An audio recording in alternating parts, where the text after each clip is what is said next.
Welcome to the Freshman Foundation Podcast, helping you make the jump from high school athletics to the collegiate level and beyond, with your host, Michael Huber. Hey everyone, you're listening to the Freshman Foundation Podcast, a podcast specifically about the transition from high school to college athletics. My guest on this episode is Erica Suter. Erica is a certified strength and conditioning coach based in Tampa, Florida, as well as coaching thousands of youth soccer players online. She has worked with kids starting at the elementary level and going all the way up to the college level for the past 9 years. Erica believes in long-term athletic development and the gradual progression of physical training for safe and effective results. She helps youth master the basic skills of balance, coordination, and stability, and ensures they blossom into powerful, fast, and strong athletes when they're older. Beyond working with kids, she mentors coaches of youth athletes in her Total Youth Female Athlete Fitness video course and community. Erica is also the host of the Soccer Queens podcast and the co-host of the Girls to Queens podcast. Please welcome Erica to our podcast. Erica, how are you? I'm doing great. I'm very excited for this conversation, and I know we'll definitely get into a lot of good insights here. Absolutely. And, you know, social media is a funny thing because I was trying to think back how I started to just follow Erica's stuff online, but I knew that based upon where I'm coming from and watching sort of the things she's putting out, that our philosophies on a lot of things are very much aligned, even though we kind of come from different specialties, me from the mental side, Erica more from the physical training side. So Erica, could you just talk to everybody about how you got into, or tell us about yourself, just to kind of give some background? Maybe that's better. Well, I started strength and conditioning when I was young. So it wasn't just me getting into it as a career, but I did it as a kid and I fell in love with it. So my mom actually enrolled me in a summer strength and conditioning camp when I was in middle school.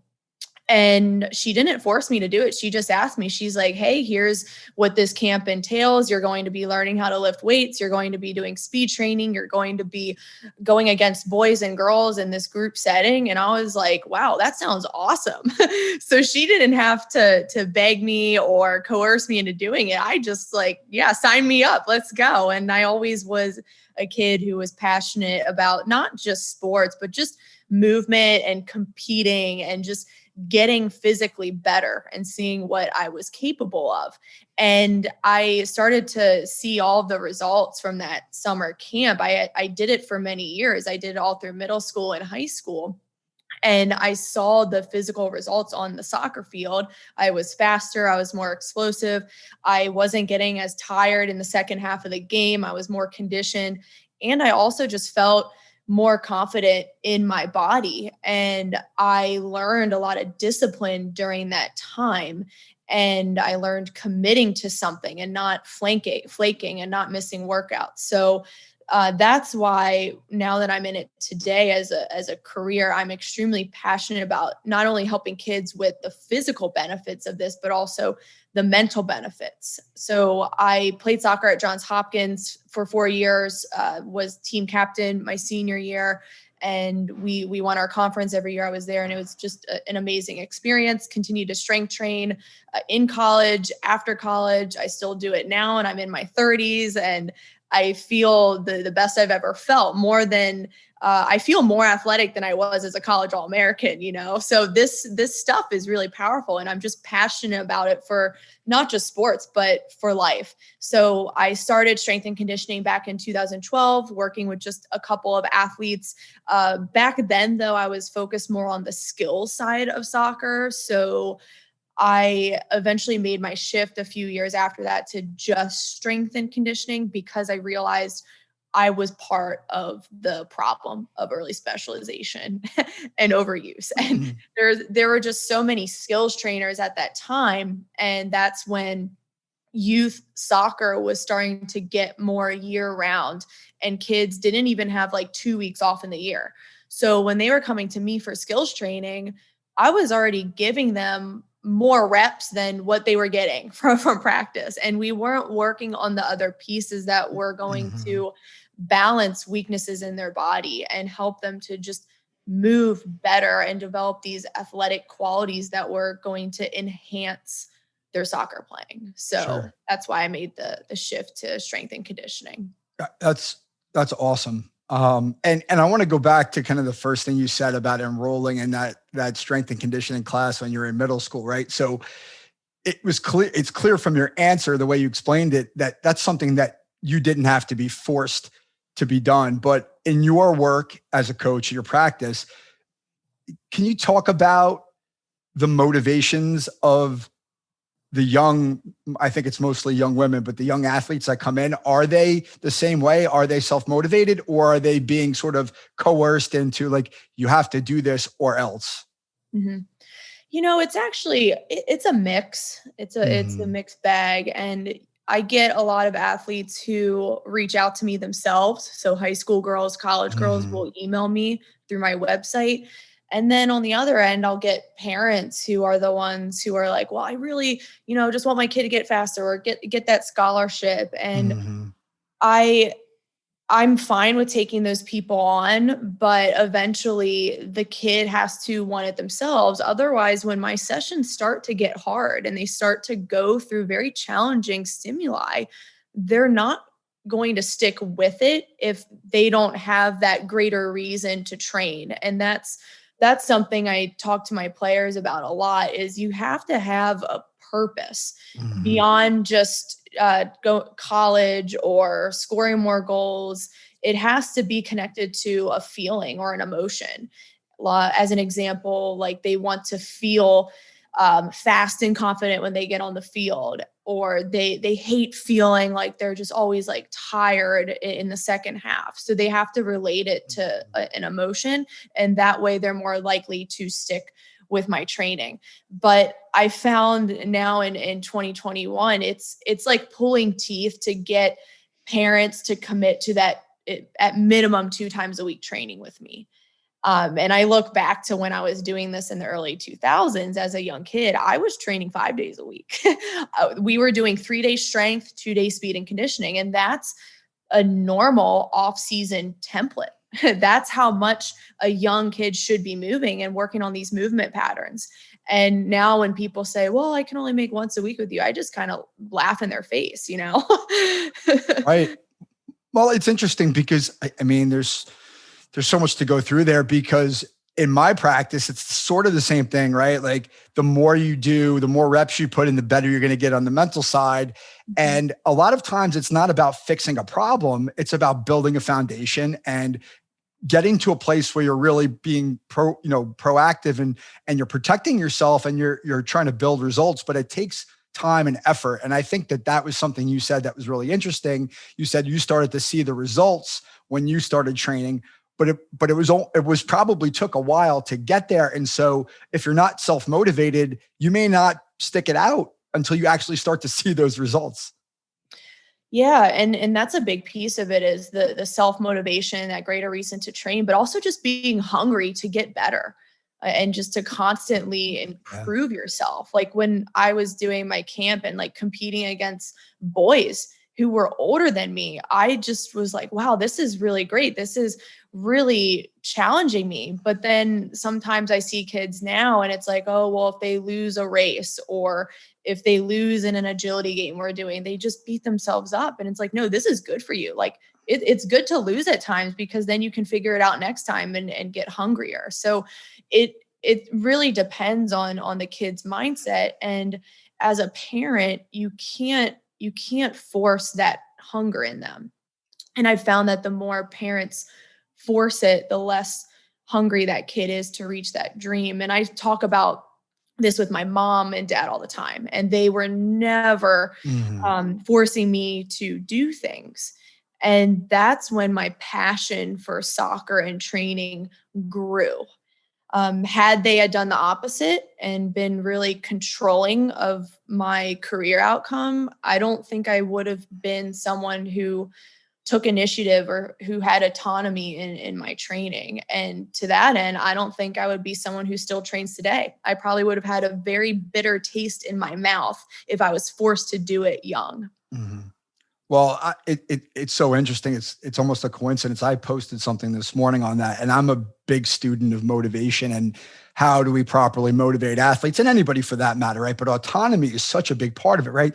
You have to feel like you own the process. And if somebody's forcing you to do anything in your life, forget about training, just anything, the initial reaction is like, leave me alone because I don't want you to tell me what to do. And I think what's happening, because I have two children and they're both soccer players, travel soccer players. They play most of the year. And what I see from them is like, hey, when I have some downtime, they'll say to me like, I need a day off. And I'm like, you're 11, you're 13, whatever. But you know what? Like the constant cycle of practice and all the things that adults make their kids do, like I could see where a kid goes, hey, you know what? Like I'm sick of this. Like I just want to be a kid. And I think that's fair, right? So like, how do you balance that with, hey, if you really want to be good, you need to do this? Yeah, that's such an interesting point. And I was just pondering this the other day as far as like the parents, I think they feel peer pressured to keep their kid in that year-round model. Because a lot of the coaches might bench their child if, they go to gymnastics practice instead of travel soccer and they get punished for it. I think the parents know what's right for the kid, but they're bullied into making these decisions, whether it's by the coach or their neighbors, and they're just keeping them in that year-round grind. Mm-hmm. And especially for like the younger kids, like elementary and middle school, it's so problematic because during those ages, that's when they develop their motor skills. I mean, they're like sponges, and they might not get injured during that time in that year-round specialized model, but eventually like that repetition over and over again without that free play is going to manifest as an injury in their high school years because they didn't work on their other muscle groups or different motor skills or being aware of their bodies in space through different environments other than that primary sport. So that's the issue. And that's why I'm so passionate about working with the middle school age. I work with a lot of middle school girls, and I'm so grateful I do because I want to really help them through this time where their bodies are still learning and then their brains are still learning. Yeah. As a father of a young girl, I think it's just so important that they have strong role models, particularly female strong, role models. So can you talk about, because I'm really curious about that, working with that age group, that 11 to 14, like what are some of the things that you're doing with them? Not just from a training perspective, because I think that's important, right? The types of physical training, but like just in terms of motivating them or keeping them focused or the messaging to them, because it's such a critical time in a young girl's life. Mm-hmm.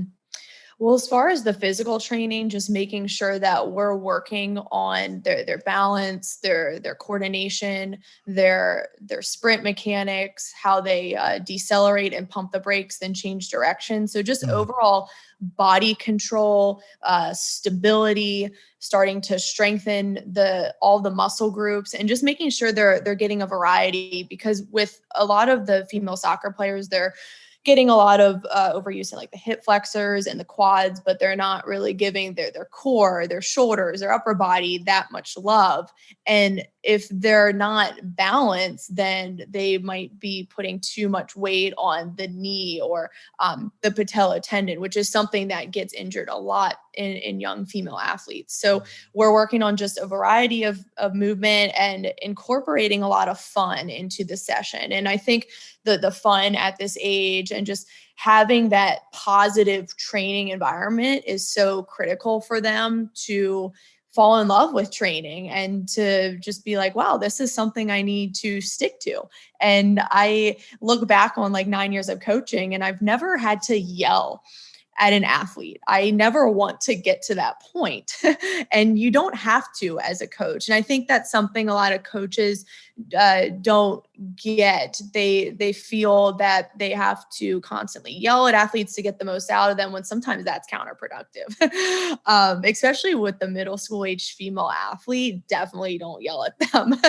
They'll be shut down. You can be strict and you can set your expectations like any coach would, but there has to be that fun and that joy and the laughter within the session, whether you're doing like a task oriented game, or you're racing, or you're doing like chase drills, or doing like pull-up hold competitions. Just making it fun, making it competitive has been really critical for this age. And then also just starting to talk about holistic health and having these conversations weekly on, okay, how are you eating? How's your sleep?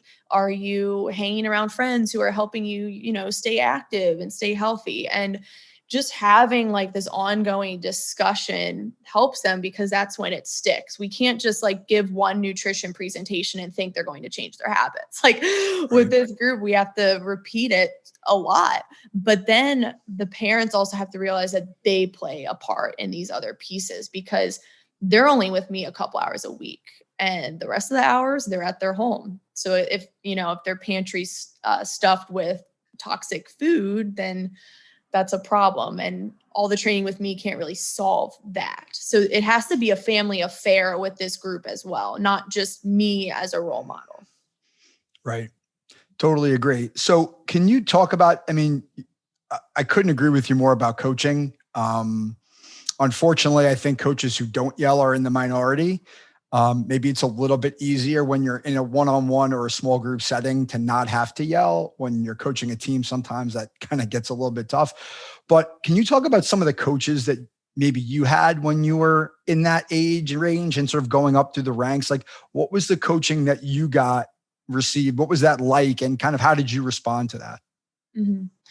I had great coaching growing up, and I am very lucky to say this, because not a lot of people can look back on every single coach they had and be like, wow, they were awesome. But every coach I had was just super impactful in their own way. And when I was in middle school, I had a male coach who was a soccer player from Austria. So he was like foreign and just like this really cool guy. And he knew a lot about the game, but he was a dad and his daughter was on the team. So back then that was when like dads were just like volunteer coaching. But since he had played, he knew the game really well, and he knew how to teach the technical side and the tactical side. And he really inspired me to practice on my own, because I remember after practice one day, he had me stay a little bit longer than the rest of the group, because he really wanted to help me with my shooting technique, because I was behind in it. Like everyone else had nailed it down. And at age 12, I was just not shooting how I should have been. And he spent like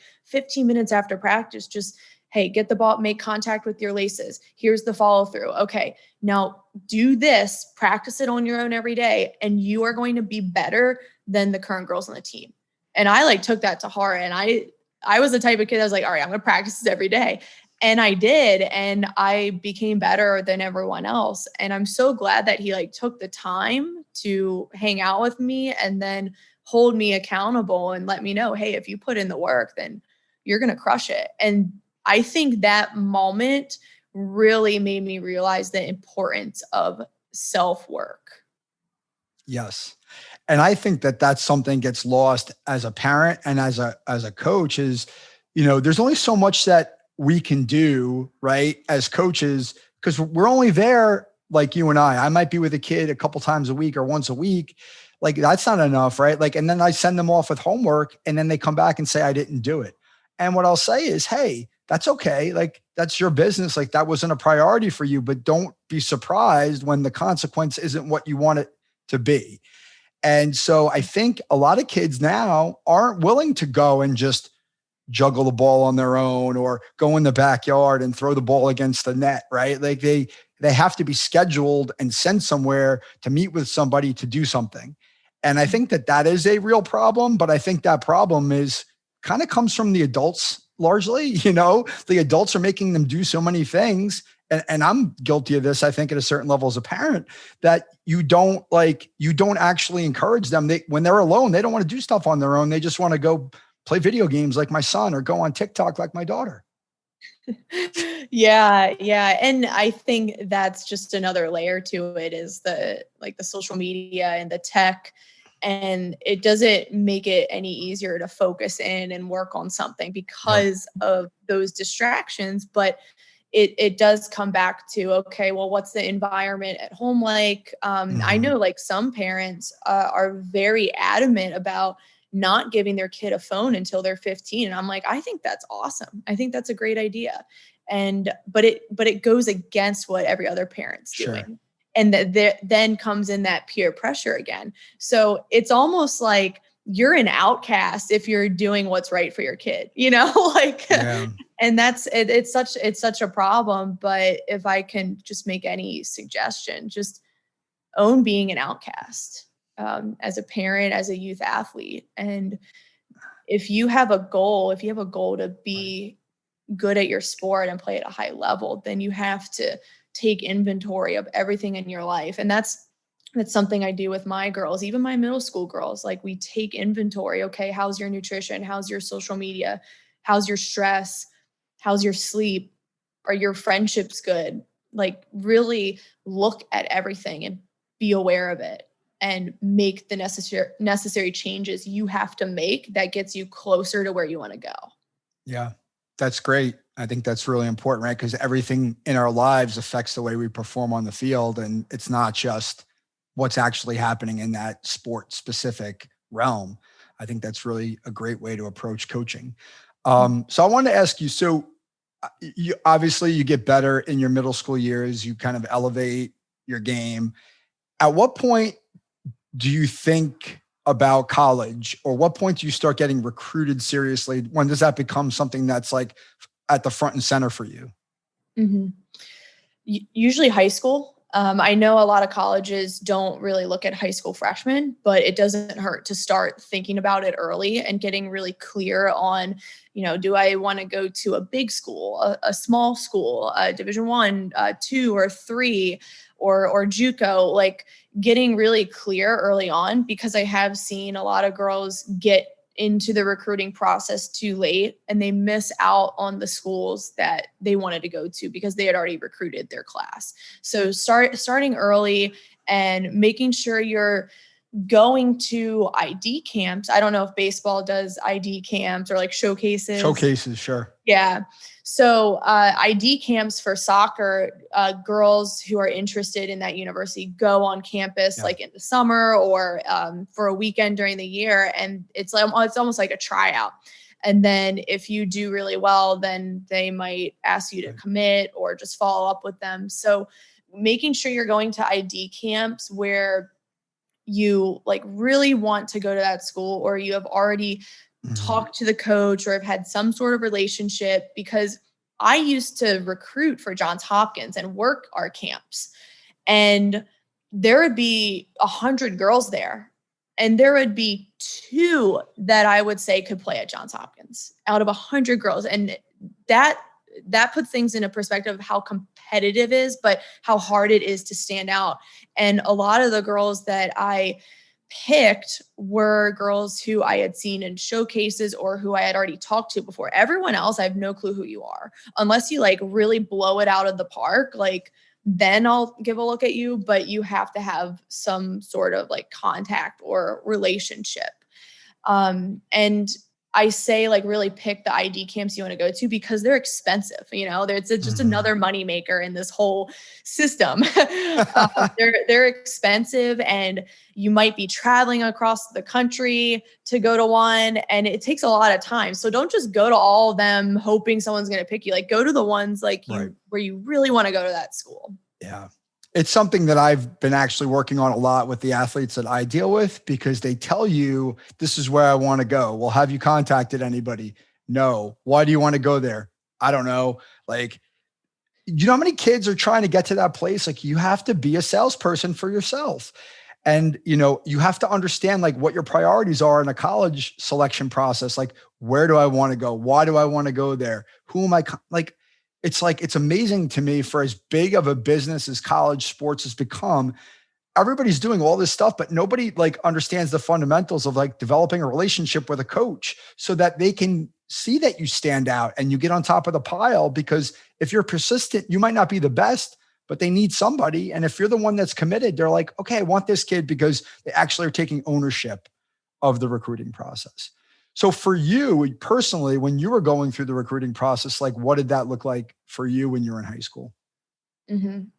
I was actually very late to it. And I was looking at several D1 schools. I had offers from University of Maryland, George Washington University, University of Wisconsin, where Rose Lavelle and the national team had went. And now it's an amazing program. But those Division I schools like wanted me to make a decision like before my senior year. Like I was really late. And I was also looking at Johns Hopkins University, and I was interested in that school because it was a smaller school. It was actually D3. So I'm like deciding between this D3 school and all these D1 schools. So everyone's like, oh, well, the obvious choice is, pick one of those D1 schools. But I'm glad I didn't choose a D1 school, because I loved the size of Hopkins. I love the culture of the team, which is not what people look at. Like you want to make sure you're going to a team where there's not that much drama or issues going on. So that's why I chose that team. And I just love the campus and the academics. And I was just looking at the holistic picture, not just looking at, oh, well, it's a D1 school. Like I didn't know anything about University of Wisconsin. It's such an amazing program in the Big Ten now, but like I didn't really do my research. But Hopkins, I was like, it kind of ticks every box that I'm looking for athletics and academics. So I ended up choosing Hopkins. The coach allowed me to make a last minute decision, which also helped. University of Maryland and Wisconsin, they were like, nope, you got to decide tomorrow. I'm like, well, I can't do that. So it was a blessing in disguise. And I also was able to play a lot of minutes at Hopkins. I started as a freshman and then started every game after that, and contributed a lot to the team. And there were 35 girls on the team. It was a huge roster, and I'm just grateful I could be able to play. And I know a lot of people will be like, oh, well, playing time, whatever. And it's like, no, if you're on a college team and you're traveling that much and you're balancing school and athletics, like I want to play. Like I'm not going to lie here and act like I don't want to play. I played at Hopkins, and it was a really fun experience, and the girls were super great. And I'm just glad I looked at the bigger picture and didn't just pick, a D1 program, just pick D1. It's obviously it's a great academic school as well. So you have that benefit coming out the back end, but you hit on something really important that's come up a lot when I talk about the process of recruiting and transition, is the fit of the school, right? So on one of my first episodes, I had Lindsay Hamilton, who's the head of mental conditioning at IMG. Do you know Lindsay? I don't, but I've heard of her name because IMG is like in Bradenton here. Right. Yeah, great program. Yeah. You should meet Lindsay, because her story is exactly the same as yours. She grew up out west.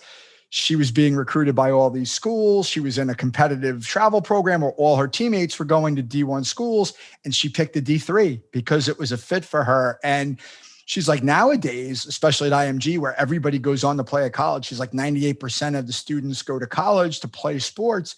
She's like, the kids are so wrapped up in what everybody else is doing and what's going on in social media that they're picking schools based on the name, right? So they can say, I go here, but then they get there, to your point, and they're spending all this time preparing and working, and then they're not seeing the field. And it's the first time in their life where it's like, what the hell am I doing this for if I'm not going to play and I'm spending all this time and energy?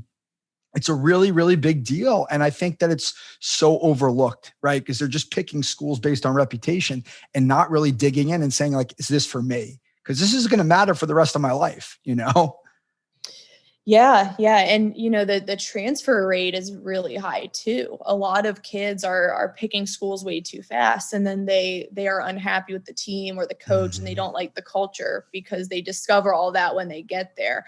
So it's really important to do your research and to really interview the coach. Of course, they're interviewing you, but like also ask them a lot of questions, because it is the next 4 years, and transferring can be a pain sometimes. So that's important. And then you mentioned the social media, and it's hard now because you see when kids come in and they make the post, okay, and they put like the hoodie of where they're going and all that, and it's just like this big announcement.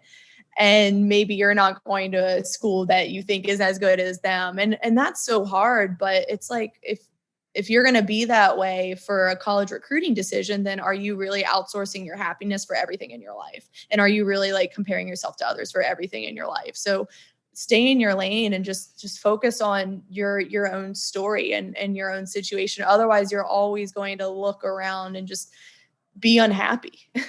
Yeah. I mean, comparing yourself to others is a real big trap.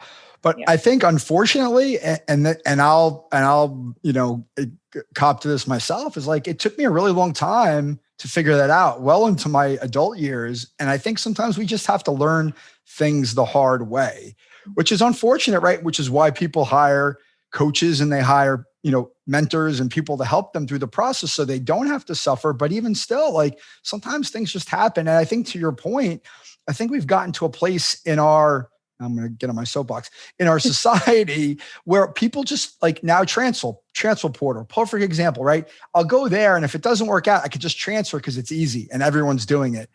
Okay. But what happens when you leave and you bounce to the next place and you start all over again? Like, it's not going to get any easier, right? Like, so why are we doing it? And I think that's one of the things I try to really get across to the athletes that I work with is like, hey, like, you got to put the work in and stick it out, because if you don't, you're only doing yourself a disservice, right? And so in your case, you pick Hopkins. It sounds like it was the right fit, right? It checked a lot of the boxes that you wanted.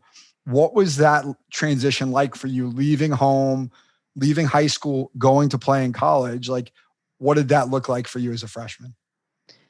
It was nerve-wracking, because I knew I was going to a good soccer school, but also a good academic school. Mm-hmm. And of course, like senior year of high school, you kind of slack and you get, what's it called? Senioritis. Is that what it is? Yes. Yeah. So I was worried because I'm like going into Hopkins and I'm like, dang, I like forgot how to study to work. So I don't recommend people do that. Make sure you take hard classes your senior year and finish strong.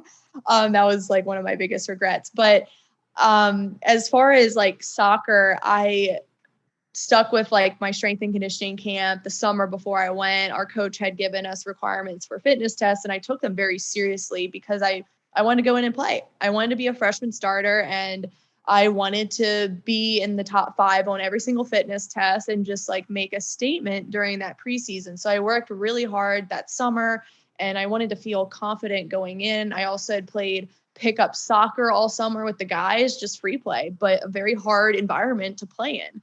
And I felt like I started to peak as a player as I entered college. And I felt in college I reached my peak, which was the perfect time to reach my peak. Mm-hmm. And, it was a pretty easy transition after that summer finished up, because I was in a good mental state for like my physical performance.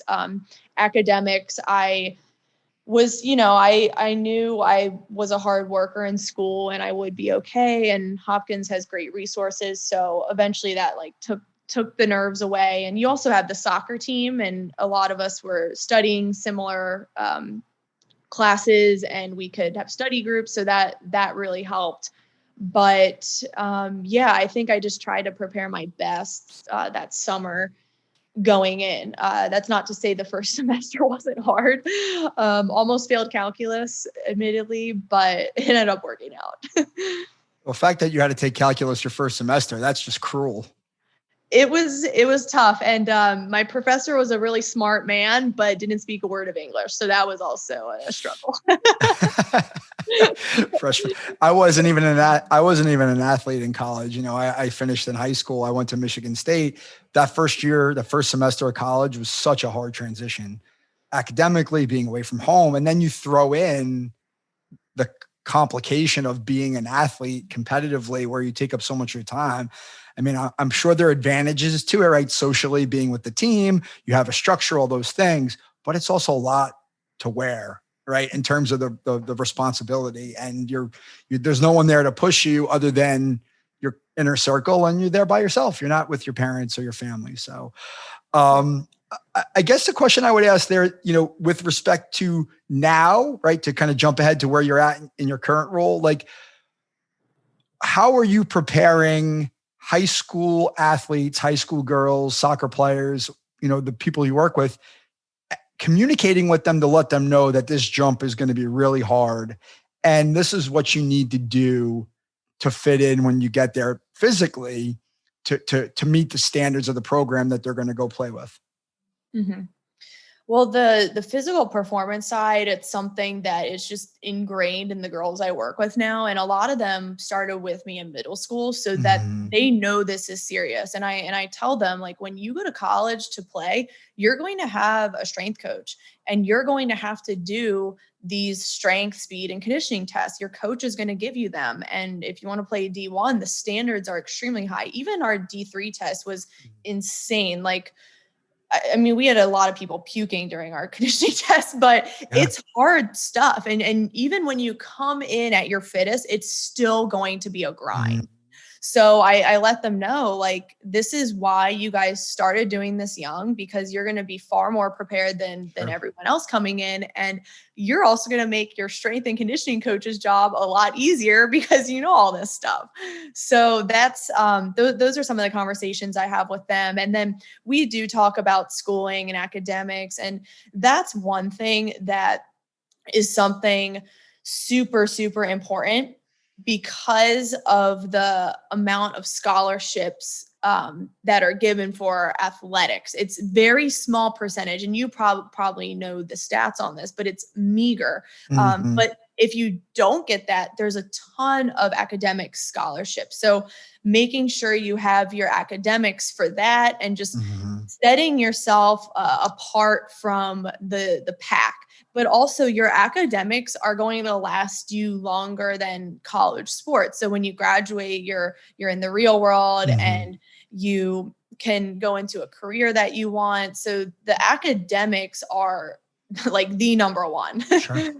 Absolutely. And I knew this anecdotally, but what I'm hearing a lot now too is that if you're a good athlete, if you can get yourself into a university, a college that's up kind of a step above where you could be without athletics, it's such a huge advantage, right? To get into a better school, to take advantage of that because you're an athlete, to use sports to get an education versus the opposite, right? Trying to get a scholarship athletically is really, really hard. Like you said, there's so few out there. Even the major sports in Division I, unless you're football or basketball, it's all partial scholarships, right? You have to find a way to bridge the gap because these teams don't have, scholarships for every roster spot. You're only going to get part athletic money, even at a big Division I. So yeah, academics are a critical part of it.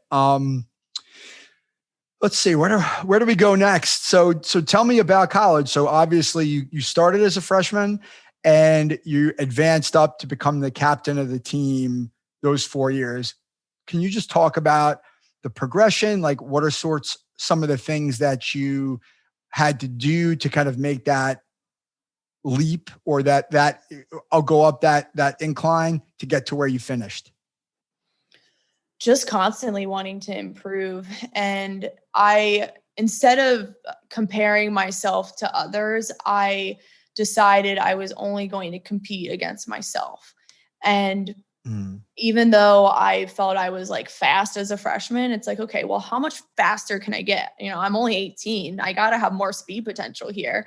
So just not being satisfied ever with my physical performance and sticking with my speed, strength, and conditioning, still doing my ball work several days a week, and refining my first touch and my 1v1 skills and my creativity, and asking the coach for feedback. How can I improve? And just always wanting to do better for myself. And when I found that I did that, then I helped the team. So that's the one thing that really just helped with my organic progression of becoming like team captain senior year. I was a 2-time All-American. I was the leading scorer every season. And like even after like freshman year, I was the leading scorer as a freshman. Like when I went into my sophomore year, I was like, okay, like how can I do this again? How can I still be at my best? How can I show up better than I was my freshman year?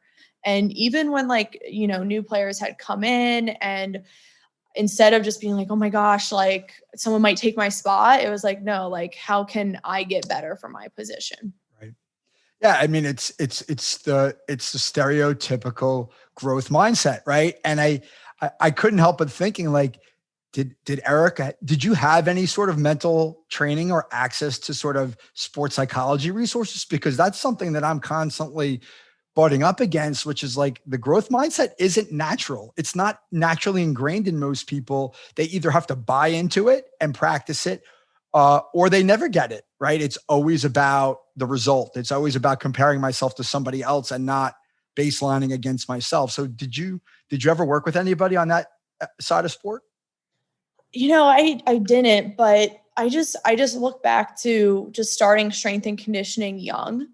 And I realized the power of the body and how I can go through challenging stimuli and my body adapts and it gets better, whether it's my speed or my strength or my conditioning. So I just realized that like my body's so capable.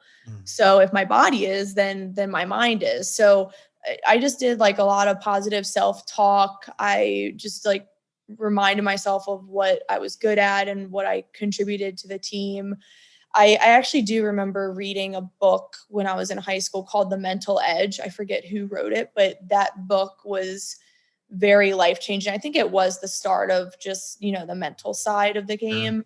But I mean, if I can recommend a book for athletes, The Mental Edge, and I like the growth versus fixed mindset, I think that's Carol Dweck. That's just such a great book. Read. I read that after college when I was in my career, but I mean, there's so many good books out there. And like you said, like some people need a mentor or just like an outside perspective. And that's great too. I mean, it takes an army sometimes.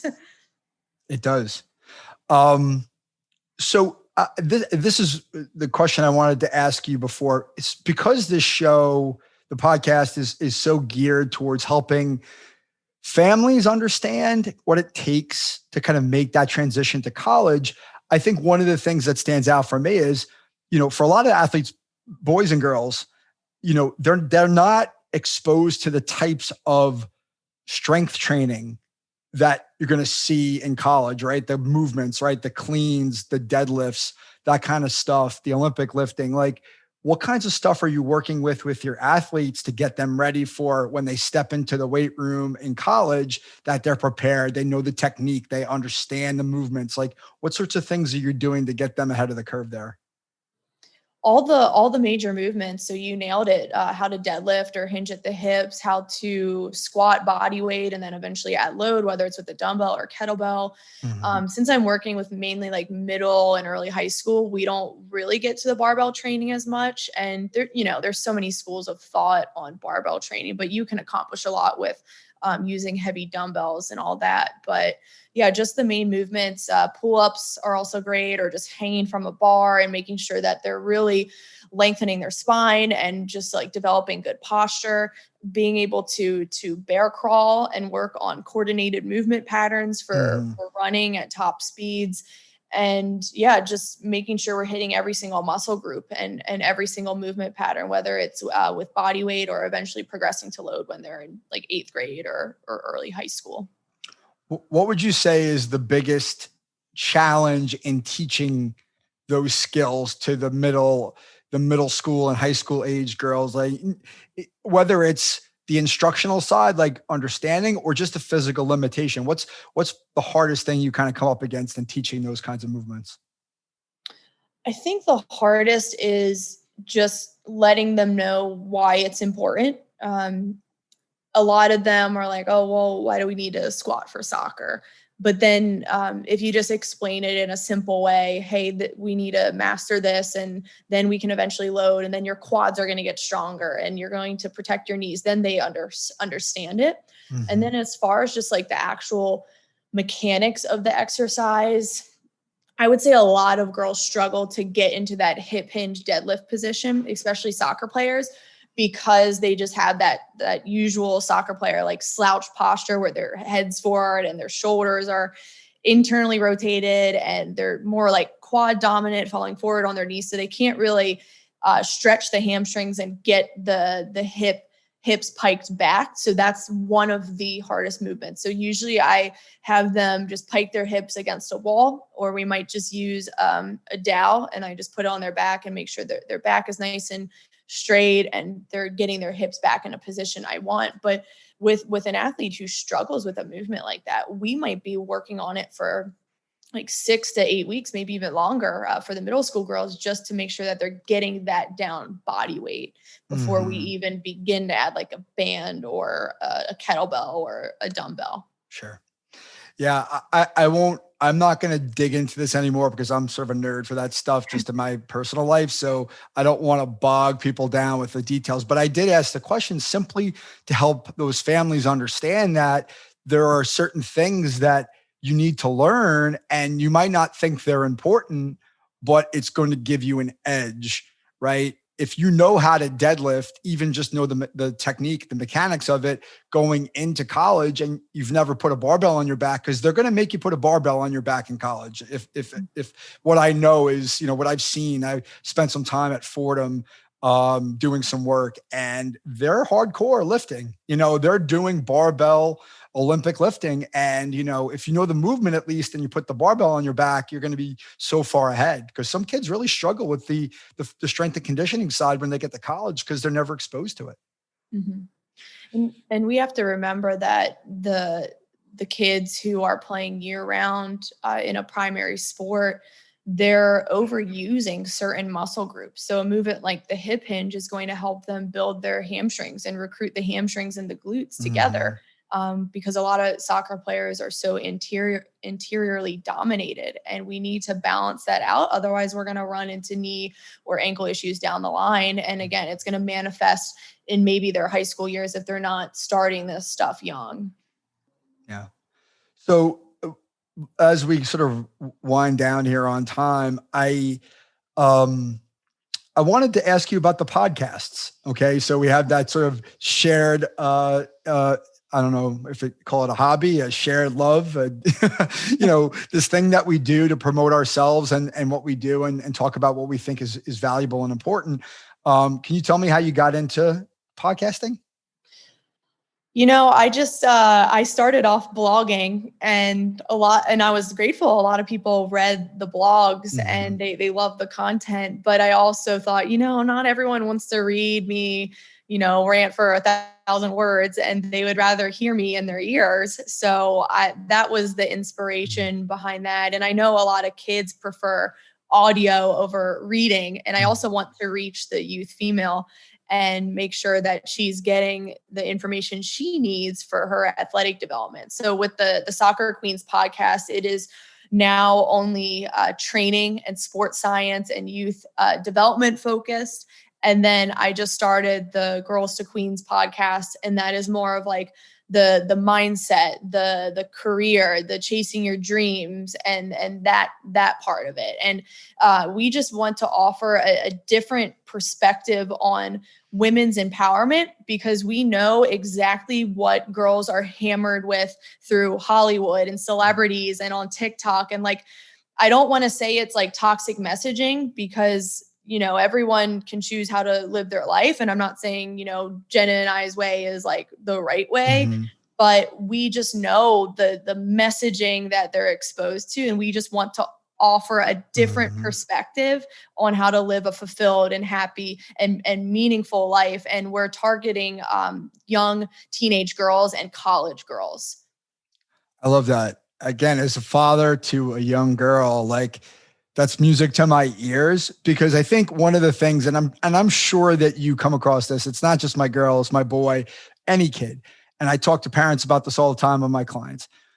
No matter how much you love your kids and how much they respect you and trust you, they still don't want to listen to you most of the time, right? So to have another person who's a role model that's not a parent talk to you about what's good for you, what's right and wrong, what's important in living your life, that's a really valuable resource, right? Yeah. To be a resource to some young person who's going to listen to you and respect you enough to say, hey, I'm going to try this because they're saying it. Because as a parent, when you say that, even if they know you're right, they're still going to tell you that you're not right because they don't want to hear it from you a lot of the time. So I think it's really important that you're out there sharing that message and spreading the word. Yeah, we're definitely excited. And yeah, again, I mean, we just know what people are paying attention to, and we want to just offer just a positive approach and just to really help girls, again, like take inventory of all these pieces of their lives, their nutrition, their physical health, their mindset, their purpose, and all these things that, they're not seeing on TikTok, or they're not even taught these things in school. Like Right. the education system is like a separate episode, Yeah. But like me and Jenna were just thinking like, dang, like we learned a lot of things the hard way in our 20s, and we didn't learn in high school or college. Like we didn't learn how to start a business, or how to set boundaries, or how to find respectful partners, or to, see red flags in people. Like we never learned that, but we learned it after the fact, like experiencing it. And now we're just like, dang, we really want to like help girls, like just be proactive about this stuff. Definitely. No, it's so important. It really, I mean, trust me, as a father, I will tell you that it is critical what you're doing. And I think it's really, really cool. So if I had to ask you, if there's one thing that you'd want the listeners to know, the families to know, about what they're going to go through high school and college, or what it is that you do, if you had to pick one thing that's really important, what would you say it is? I mean, in both, like if you're an athlete or a student athlete, you're going to fail a lot, and that's okay. And it's just all about taking that failure and just doing better next time. And I always will reinforce this message, but take a look at your life and every piece to it. And if it's serving your goals and helping you to improve each day, because if you're not self-aware, then you have no clue what you're doing.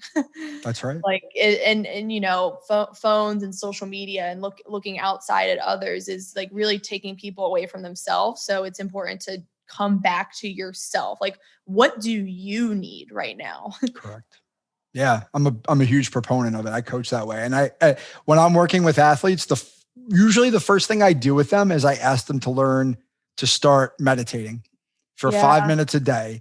Super simple. It's not a big time commitment, but unless you're self-aware and you understand what you're thinking and feeling, it's going to be really hard to make changes for the right reasons, because you don't really understand who you are as a person. And that's something I learned in my 30s. Well, you know what? If a 15, 16, 17-year-old kid can start doing that now and be exposed to something that I had no idea what it was when I was that age, like how much further along are they in their journey by just having that skill, right? To be more mindful and aware of what's going on so that I can move forward and make changes that serve me best. I think it's huge. And I think to be able to pass that message along is a privilege. So it sounds like you're doing amazing stuff. I'm glad you came on. It's been a great conversation. As we wrap up, do you want to just tell everybody where they can find you and social media, your stuff, website, whatever you want? Yeah, my Instagram is Fit Soccer Queen. And then my new podcast that's coming out is at Girls to Queen Pod. And there's a separate Instagram account for that. And then my website and blog is www.ericasuter.com. That's so awesome. Thank you so much for coming on and taking the time. I love talking to you. And, if this goes on long enough, maybe we can do it again in the future. That sounds great. We'll have to have you on my podcast. That would be amazing if you'd have me. So thank you so much. And we'll talk to you soon. Mike Huber is the founder and owner of Follow the Ball Coaching, located in Fairhaven, New Jersey. He is a mental performance coach and business advisor dedicated to serving athletes just like you reach their full potential on and off the court. The Freshman Foundation is all about helping you get to the next level. For more information, follow along on Instagram at The Freshman Foundation. Please subscribe, give us a like on iTunes, Spotify, leave a review, tell a friend. Most importantly, Come back in 2 weeks, ready to get better.